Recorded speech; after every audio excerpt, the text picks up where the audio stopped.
What is up, guys? Dennis here. I just wanted to film a quick walkthrough video of my simple AI agent setup for a real estate multimillionaire. For the sake of this video, let's just call him John. So I met John for the first time last week, and he's a pretty busy man. He runs a few different companies.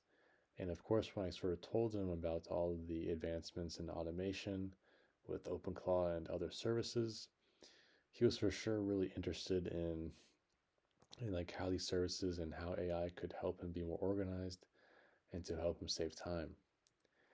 And so we began talking, and of course, a lot of people his age are pretty skeptical of AI and what its actual abilities are. And so we just decided on a few key features to have. So he basically wanted to have a morning brief that would have the weather report for the day, as well as morning news relating to real estate land developments.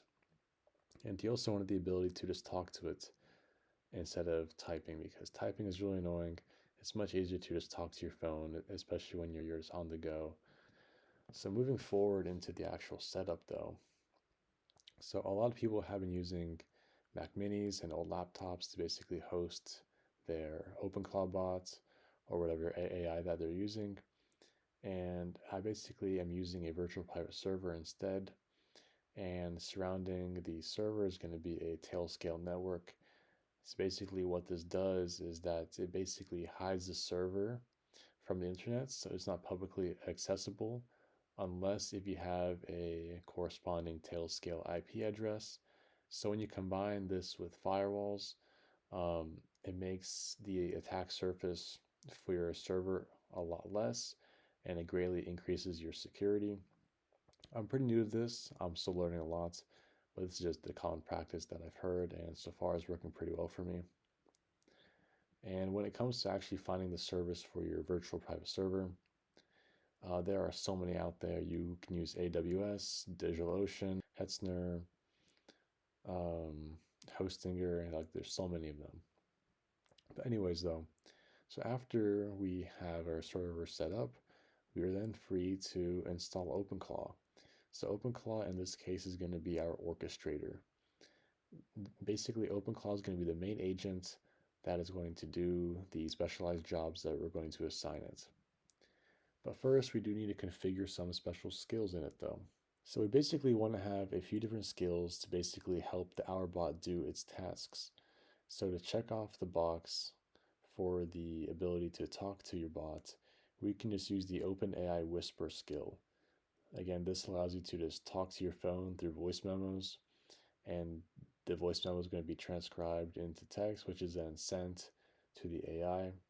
And on top of that, we're going to configure a custom weather skill to be used by our weather report agent. And then for web searching, we are going to use Brave Search and Tavili. And we're basically just going to configure the API keys for these services into our model. So now moving on to the actual flow of our project. Basically what's going to happen is that we're going to have an 8 a.m. cron job that triggers the spawn of these two sub-agents. So this is sort of how I think about cron jobs. Basically what a cron job is that it has a schedule, like a set time.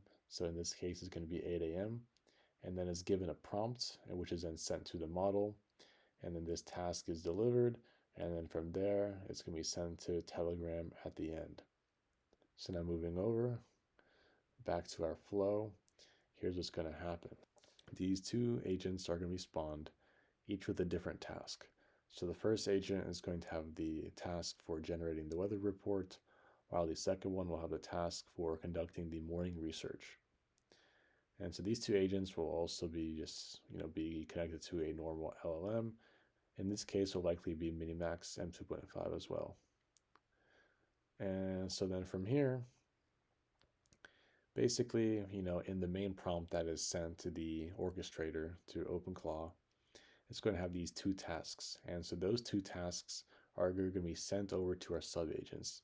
And so basically, these tasks are going to be formulated in this way approximately.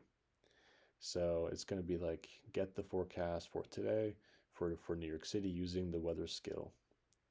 And then from there, the weather skill is going to be our custom built skill, which will have these steps in place. Basically, the agent is going to connect to to this weather website. It's going to pull the data given the parameters that we set it. And then from there, it's going to construct the weather report. And then it's going to deliver it to Telegram. And it's going to look something like this. And so basically, this is the end of the flow for the weather report. And so now moving on to our second agent, our morning research. And so for our second agent, it's going to have a prompt that looks like this: search the web to find recent and important real estate news and deliver that information in a morning brief format. And so what this prompt is going to entail is basically use the Brave Search and Tavili APIs to search the web and to basically find news relating to real estate.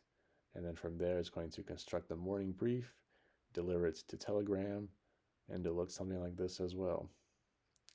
And so basically these Telegram messages, though, are going to be sent to 2 different channels. This is how I like to set up my Telegram in general for my own OpenClaw bot, is to have different channels for different things. So we're going to have one channel for the weather report, and then one channel for the morning brief, and then the third one I like to just keep as general chat. So after the reports are generated, they will be sent to their corresponding channels just to separate the information, and it makes things just a lot easier to work with. So this is how I like to set up this workflow. This is basically it. It's very, very simple. But yeah, this just goes to show that people are willing to pay for this. Even this is quite a relatively simple setup. Even if you have basic knowledge of this stuff, it's really easy to create. And so if anyone wants to get into it, I definitely recommend it. It's very simple, easy to do. And so yeah, that's about it for this video. I hope y'all enjoyed. Hope this was useful and then fun to watch. And I'll keep y'all posted on the actual bot itself and other projects that I get into in the future. So I will catch y'all later. Peace.